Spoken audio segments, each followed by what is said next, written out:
हमारी संस्कृति, हमारी पहचान।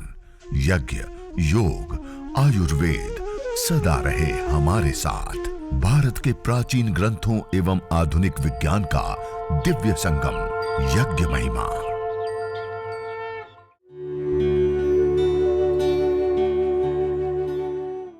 भारतीय संस्कृति में यज्ञ, योग एवं आयुर्वेद जैसी अमूल्य विद्याएं हैं, जिसका मूल है वेद।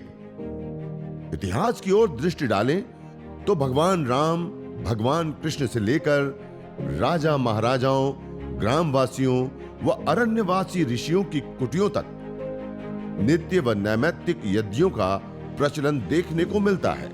ये यज्ञ एक विशुद्ध केमिस्ट्री है। क्या है? अलग अलग द्रव्यों को अग्नि में डालने पर वो जल करके रूपांतरित होकर के वायु के अंदर आते हैं और उसके अंदर अलग अलग मॉलिक्यूल्स, कंपोनेंट्स मौजूद अवस्था में होते हैं। और उसमें जब हम रहते हैं, उसमें जब हम प्राणायाम करते हैं, उसमें जब हम योगाभ्यास करते हैं, मैंने कहा ना अभी हमारा सबसे ज्यादा और इंपॉर्टेंट आहार क्या होता है जी? वायु। वो सारे तत्व वायु में आए, हम उस वायु में 24 घंटा रहते हैं और उस वायु में रहने पर ये रिजल्ट आते हैं। मेडिसिन को गैस फॉर्म में देने का एक तरीका है। और उसके साथ साथ जब हम मंत्रोच्चारण पूर्वक एक अनुष्ठान की भांति यज्ञ कर रहे होते हैं तो उससे ये जो पूरा एनर्जी, ऊर्जा, शक्ति का फ्लो, पंच प्राण, पंच प्राण, सप्त धातुओं का पोषण से लेकर के माइंड रिलैक्स होने से लेकर के स्ट्रेस, तनाव, डिप्रेशन दूर होने से लेकर के हमारे न्यूरोकेमिकल्स बैलेंस हो जाते हैं। दुनिया में आज कोई मेडिसिन नहीं है आप अपने न्यूरोकेमिकल्स को बैलेंस कर सके। यज्ञ करने पर स्वाभाविक रूप से बैलेंस में आ जाते हैं। ये सबसे बड़ी दुनिया की समस्या है और ये इतना अद्भुत। मानी यज्ञ एक चिकित्सा पद्धति है। क्या है? इसको देव चिकित्सा कहते हैं। क्या कहते हैं? देव चिकित्सा। और यज्ञ चिकित्सा के साथ साथ ये बीमारियां ठीक होना एक गौण लाभ है। या हमने अन्य भी जितने भी लाभ देखे ना कि बैक्टीरिया, वायरस, फंगस से बचाओ, रेडिएशन से बचाओ, वायु प्रदूषण से बचाओ, या इस प्रकार के जितने भी हम लाभ देख रहे हैं ये सारे गौण लाभ है। कैसे लाभ है? कहते हैं ना अधिक मात्रा में दवाइयां लेते क्या होता है? Side effect. क्या होता है? ऐसे ही इस यज्ञ को करने पर ये सारे के सारे साइड बेनिफिट है। क्या है? साइड बेनिफिट है। ये यज्ञ मुख्य रूप से किया जाता है देव ऋण से उऋण होने के लिए। किसके लिए किया जाता है? इसको देव यज्ञ कहते हैं। क्या कहते हैं? हम अग्नि, वायु, जल, पृथ्वी, सूर्य, चंद्र, तारे, नक्षत्र, इन सब से ले रहे हैं ना, प्राण वायु ले रहे हैं, जल रहे हैं, ये सारी चीजों से हमारा जीवन चल रहा है। इसलिए तो वो देवता है, वो दाना देव, वो हमें दे रहे हैं, इसलिए हमारा जीवन चल रहा है। अब ये जो हमारा जीवन चल रहा है उसके लिए हम ले रहे हैं, हम उनको वापस क्या लौटा रहे हैं? कुछ नहीं लौटा रहे हैं। तो हम देव ऋण से ऋणी हो जाते हैं। क्या हो जाते हैं? इस ऋण को कहते हैं देव ऋण। क्या कहते हैं? जैसे माता पिता ने हमने पाला, पोसा, बड़ा किया, पढ़ाया, तो हम पितृ ऋण से युक्त हो जाते हैं। ऐसे ही इसको कहते हैं देव ऋण। और देव यज्ञ प्रातः काल में सूर्य और प्रजापति के लिए और सायंकाल को अग्नि और प्रजापति के लिए विशेष आहुतियां दे करके हम इस देव ऋण से उऋण होते हैं। ये हमारा कर्तव्य है। इसको जरामर्य सत्र कहा। यद अग्निहोत्रम जरामर्य सत्रम जरयाह व मुच्यते मृत्युना व मुच्यते। या तो जरावस्था में बिल्कुल बुढ़ापा अवस्था आ जाए, हम अपना खुद का पानी भी ना पी पाए, तब छोड़ने योग्य है, या मृत्यु हो जाए तब, उसके बिना छोड़ने योग्य नहीं है। और जब इस नियम पूर्वक इस यज्ञ को जो व्यक्ति करता है तो कहा अग्निहोत्रे अश्वमेघस्य आप्ति। अग्निहोत्र करने पर अश्वमेघ याग का फल होता है। अश्वमेघ यज्ञ आपने सुना है रामायण में, प्रभु श्री राम जी ने कराया था। सामान्य व्यक्ति नहीं कर सकता है इस यज्ञ को, राजा भी नहीं कर सकता है। जो चक्रवर्ती सम्राट राजा होता है, राजाओं का भी राजा महाराजा होता है, और वो भी कई सारे प्रकार के गुणों से, कार्यों से युक्त होता है, तब वो उस यज्ञ का करने का अधिकारी होता है। और जब उस यज्ञ को वो करता है और उसका जो फल प्राप्त होता है, अग्निहोत्र अश्वमेघ स्याप्ति, ये प्रतिदिन यज्ञ करने पर, अग्निहोत्र करने पर उस अश्वमेघ याग का फल प्राप्त कर लेते हैं। ये है इस अग्निहोत्र का मुख्य लाभ। और बाकी सब चीजें गौण हैं, बाकी सारी चीजें साइड बेनिफिट है। तो ये यज्ञ करने पर मुख्य लाभ होता है। और देखिए उसके साथ साथ इस यज्ञ को करने पर इस प्रकृति का पोषण और संवर्धन होता है। हम 5 तत्वों का प्रयोग ले, 5 तत्व से हमारा तन बना है, 5 तत्वों से पर्यावरण और ब्रह्मांड बना है। शास्त्रों में कहा अयम यज्ञो भुवनस्य नाभि, यह यज्ञ संपूर्ण चराचर भूमंडल ब्रह्मांड की नाभि है। जैसे माता के गर्भ में शिशु नाभि से पोषण पाता है, संवर्धित होता है, ऐसे ही ये पंचभूतात्मक पिंड और ब्रह्मांड इस यज्ञ रूपी नाभि से पोषित होता है। और कहा वसोह पवित्रमसि द्योरसि पृथ्वीरसि मातरिस्वानो धर्मोऽसि परमेण धामना द्रिहस्व माह्वार्माते यज्ञपतिम भाषित। यह यज्ञ हवन अग्निहोत्र करने पर यह यज्ञ पवित्रता का हेतु है, शुद्धि का हेतु है। वसो पवित्रमसि द्योरसि, यह द्युलोक में स्थित होने वाला, द्युलोक में संतुलन स्थापित करने वाला, द्युलोक को पोषित करने वाला है। पृथ्वीरसि, पृथ्वीलोक को संतुलित करने वाला है, पोषित करने वाला है। मातरिस्वानो धर्मो से, मातरिस्वान कहते हैं वायु को, इस वायु में भी स्थित होने वाला, उसका पोषण और संवर्धन और उसके अंदर जीवनी शक्ति का संचार करने वाला है। परमेण धामना द्रिहस्व, जिन जिन स्थानों पर यज्ञ होते हैं वो स्थान परम धाम बन जाते हैं। द्रिहस्व, हमें पोषित करने वाले, हमें संवर्धित करने वाले, हमें उन्नति देने वाले होते हैं। परमेण धामना द्रिहस्व माह्वार्मत यज्ञपतिम भाषित। हे याजिक, तो इस यज्ञ का त्याग कभी भी मत कर, ये पिंड से लेकर के ब्रह्मांड पर्यंत सब जगह पे संतुलन कायम करने वाला है। तो ये पंचभूतात्मक इस प्रकृति का संतुलन करता है। तो हम जब यज्ञ की बात करते हैं कि यज्ञ करना चाहिए, तो बहुत सारे लोगों के मन में आते हैं ये तो पंडितों का विषय है, ये तो ब्राह्मणों का विषय है। ये पंडितों के लिए, ब्राह्मणों के लिए नहीं, हम सब के लिए है। क्या पंडित ब्राह्मणी वायु में श्वास लेते हैं? हम सब लेते हैं, सब लेते हैं ना। बैक्टीरिया, वायरस, फंगस उसी को लगते हैं, हम सबको लगते हैं। बीमारियां उसी को लगती हैं, हम सबको लगती हैं। रेडिएशन उसी को लगता है, हम सबको लगता है। ये सारी चीजें हम सबको प्रभावित करती है समान रूप से, चाहे किसी भी जाति, मत, पंथ, संप्रदाय को मानने वाला व्यक्ति हो, स्त्री हो, पुरुष हो, युवा हो, बालक हो, वृद्ध हो, किसी भी देश में रहने वाला व्यक्ति हो, हम सब समान रूप से इस प्रकृति मां का प्रयोग लेते हैं। एक ही धरती पर विचरण करते हैं, एक ही वायु में श्वास लेते हैं, एक ही जल का पान करते हैं, एक ही सूर्य से रोशनी लेते हैं, एक ही आकाश मंडल के नीचे हम बसते हैं। समान रूप से इस प्रकृति मां का हम सब प्रयोग लेते हैं, नहीं लेते हैं? और इस प्रकृति मां के प्रति अपने ऋणों को अदा करने का सबसे बड़ा माध्यम और साधन कोई है तो यज्ञ है। इसलिए हम सबको करना चाहिए, ये हमारा कर्तव्य है। और इसको हम नहीं करते हैं तो कहा यज्ञ शिष्टा सिन संतो मुच्यन्ते सर्वकल विषय भुंजते तु त्वघम पापा ये पचन्ति आत्म कारणात्। जो बिना यजन के भोजन ग्रहण करता है वो पापी है, पाप का भोग कर रहा है। श्रीमद् भगवद गीता में 3 अध्याय में कहा। और यज्ञ करने के बाद भोजन करता है तो मुच्यन्ते सर्वकल विषय, सारे पापों से, दोषों से, क्लेशों से मुक्त हो जाते हैं। और 4 अध्याय में जाकर के फिर से कहा यज्ञ शिष्टा अमृत भुजो यान्ति ब्रह्म सनातनम। जो यज्ञ करने के बाद प्रसाद रूप अन्न को ग्रहण करता है वो सनातन ब्रह्म को प्राप्त कर लेता है। बड़ी उपलब्धि। और नायम लोको यज्ञ कुतो अन्य कुरु सतम, जो यज्ञ नहीं करता है उसके लिए तो यह लोक भी सुकर नहीं होता है, परलोक की तो बात ही छोड़ दीजिए उसकी। इतना ज्यादा यज्ञ की महिमा। और एक और करने पर सनातन ब्रह्म की प्राप्ति। यथे क्षुधिता बाला मातरम परि उपास्ते एवं सर्वाणि भूतानि अग्निहोत्रम उपास्ते। कहा जैसे भूख रूपी दुख से पीड़ित बालक अपनी माँ की उपासना करता है, अपनी माँ के सानिध्य में जाता है, अपनी माँ की गोदी में जाता है, और निश्चित रूप से भूख रूपी दुख की निवृत्ति होती है।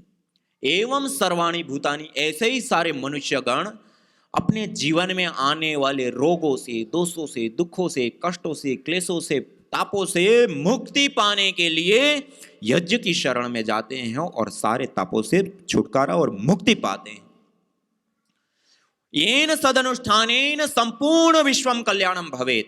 आध्यात्मिक, आधिदैविक, आधि भौतिक ताप त्रयोन उन्मूलनम सुकरम स्यात् तद यज्ञ पदाभिधेयम। कहा कि जिस सदनुष्ठान को करने पर संपूर्ण विश्व का कल्याण होता हो और व्यक्तिगत जीवन में आने वाले आध्यात्मिक, आधिदैविक और आधिभौतिक तीनों प्रकार के तापों का उन्मूलन, दूर होना, जिससे सरल हो जाए, उसको यज्ञ कहते हैं, हवन कहते हैं। इतनी बड़ी चीज है।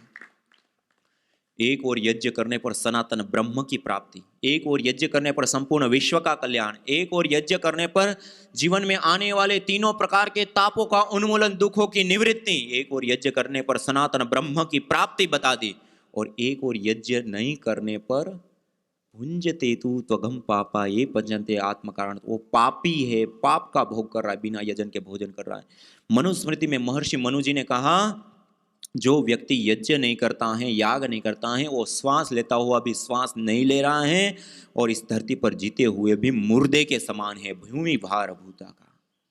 और आचार्य चाणक्य जी ने यहां तक कह दिया कि स्वाहा स्वधा कार विवर्जितानि स्मशान तुल्यानि गृहानि तानि, जिस घर के अंदर यज्ञ याग आदि नहीं होते हैं वो घर त्याज्य होते हैं, वो घर स्मशान के तुल्य होते हैं। वहां दोष, क्लेश, बीमारियां, रोग, अज्ञान, अभाव, अदृष्ट, अशुभ सबसे युक्त रहते हैं, जीवन में दुख रहता है।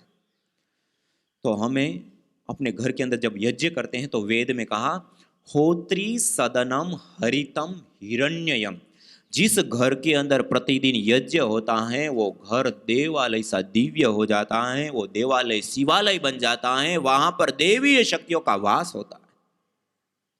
हम अपने घर को हिरण्यमय बना सकते हैं इतना छोटा सा यज्ञ करके। आप ही बताइए, इतना छोटा सा 10 मिनट की प्रोसेस है, कितने मिनट? 10 मिनट यदि अपने जीवन के अंदर निकालते हैं और हवन को करते हैं तो हम रेडिएशन से बच जाते हैं, हमारा पूरा परिवार बच जाता है, वायु प्रदूषण से बच जाते हैं, बैक्टीरिया, वायरस, फंगस से बचाव होता है, वायुमंडल के अंदर ऋण आवेशित कण बढ़ने के कारण जंगल जैसा वायुमंडल हमें घर के अंदर मिलता है, कोई बीमारी होती नहीं है, और हो गई है तो वो बीमारी को भी हम यज्ञ करके ठीक कर सकते हैं। और उसके साथ साथ देव पूजन होता है, ईश्वर की आराधना होती है, हम देव ऋण से ओऋण होते हैं, पंचभूतात्मक पिंड और ब्रह्मांड में स्वास्थ्य और संतुलन कायम होता है। कितने सारे लाभ! आप ही बताइए, 10 मिनट का कोई कर्म मनुष्य के द्वारा किए जाने वाला हो और इतने सारे लाभ हो, और अंतिम में यहां तक कि अग्निहोत्र अश्वमेघस्य आपने बताया हो, है कोई ऐसा कर्म है जो 10 मिनट करे और इतने लाभ हो? इसलिए इस यज्ञ को कहा यज्ञो वै श्रेष्ठ तमम कर्म। मनुष्य के द्वारा इस जीवन में जितने भी कर्म किए जाते हैं उसमें सबसे श्रेष्ठ और उत्तम कोई कर्म होता है तो यज्ञ होता है।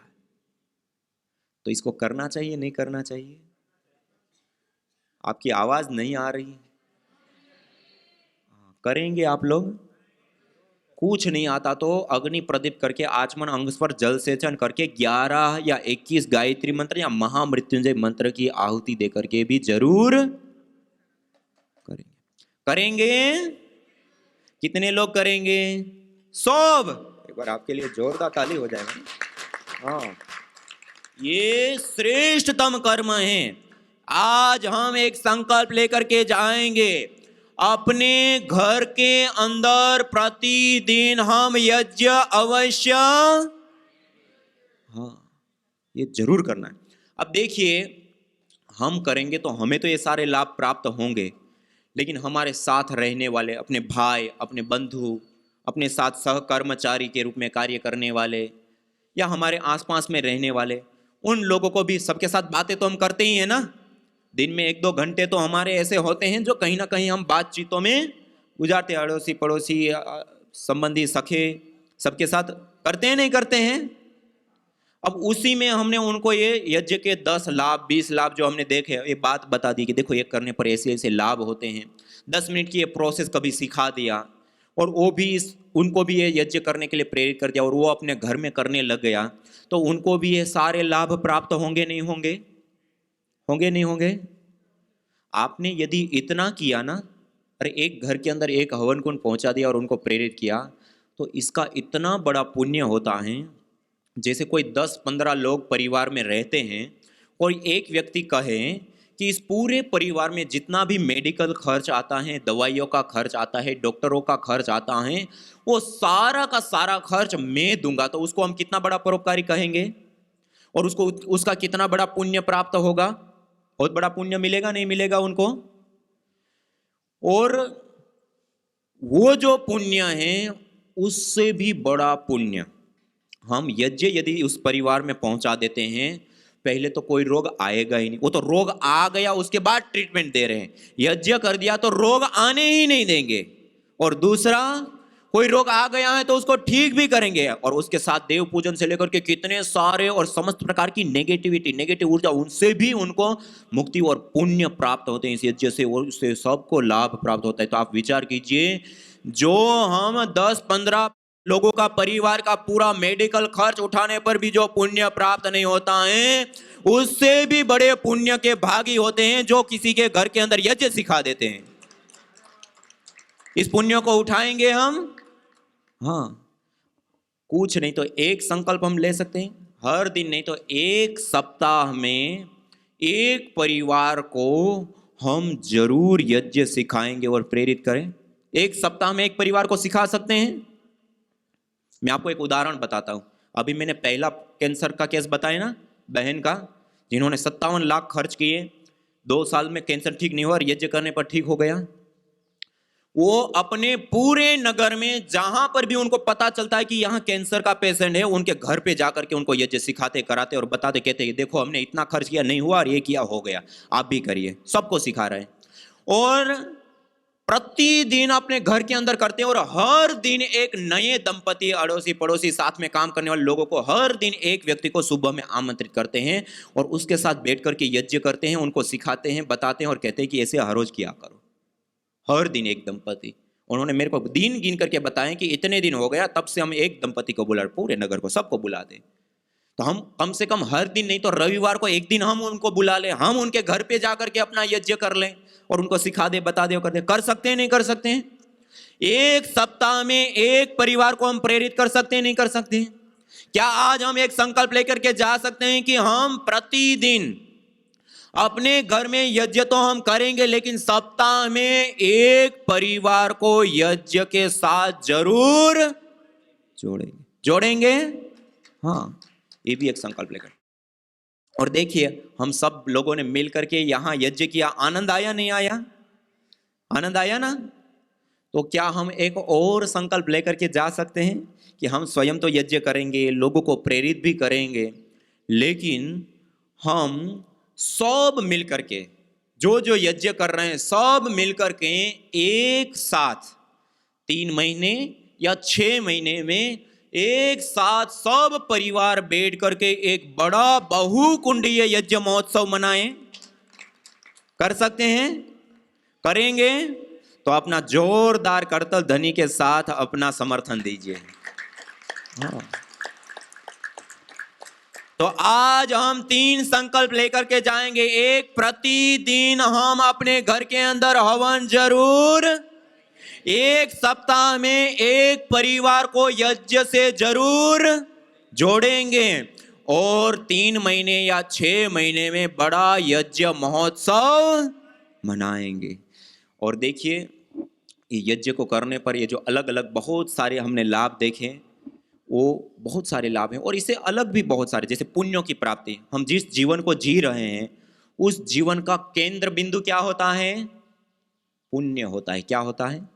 हम अपने जीवन में जो कुछ भी करते हैं ना, उसमें से पुण्य और पाप हमारे साथ होते हैं। लोग कहते हैं ना, मरने के बाद क्या साथ में लेके जाओगे? कुछ नहीं जाने वाला, पाप और पुण्य दोनों ही साथ जाने वाले। हमने जो कर्म किया ना, हमारे कर्माशय हमारे साथ जाने वाले। उसी पाप और पुण्य कर्माशय के आधार पे हमें जाति, आयु और भोग अगले जन्म में मिलता है। क्या मिलता है? जाति, आयु, भोग। जाति मानी मनुष्य, कीट, पतंग, पशु, पक्षी, पेड़ पौधे, ये सब। तो एक तो जाति, मनुष्य जाति मिल गई।